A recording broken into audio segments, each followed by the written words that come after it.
Well, the storm quickly moved away this morning, so we're back to sunshine. The winds, at least the threat of damaging winds, has come to an end, but certainly getting pictures in from viewers all across the area. I've got a couple of new ones here to show you. Let's go down and take a look. This is from Linda Hawkins out of Smithfield. You can see where the snow is weighing down some of the branches on the pine tree there. Smithfield picking up about 3 inches of snow from the reports that I've seen coming in. And another new picture from Martha out of Gloucester. You can see the rake. What we should be doing this season instead of shoveling, but it's all covered in snow there, and parts of West Gloucester picking up some of the highest totals that we've found in Rhode Island, about 6.5 inches of snow. Yeah, absolutely. I think I'm going to try raking some snow. I'm going to go home and rake some snow and see if that works for me.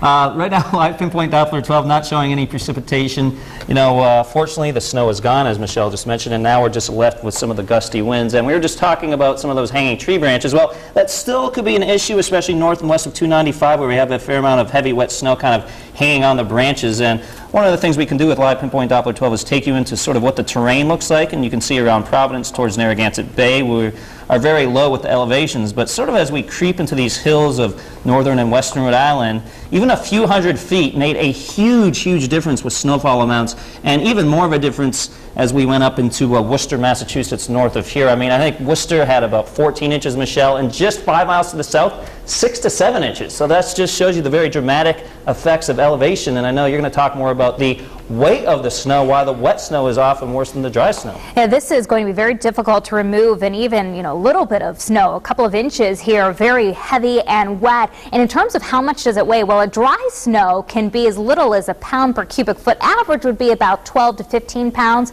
per cubic foot.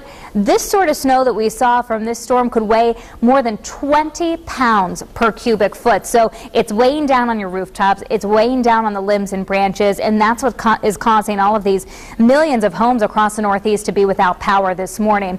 In terms of historic snowfalls for TF Green Airport, I think this is probably going to end up top 3 or top 5. The top one, and I don't think we're going to end up with 2.5 inches at TF Green. I don't have an official report in just yet, but that was from October 10th of 1979. The second was October 25th from 1962, where we picked up just over 1.5 inches of snow. And number 3 on the list was 7/10 of an inch from October 19th in 1972. So I think we're going to end up in this range here, but maybe not the #1 snowiest October storm in the record books. Temperature-wise, we're at 34 in Smithfield, 36. We're above freezing now. Taunton, Newport's at 37, Westerly's at 35, Groton's at 36.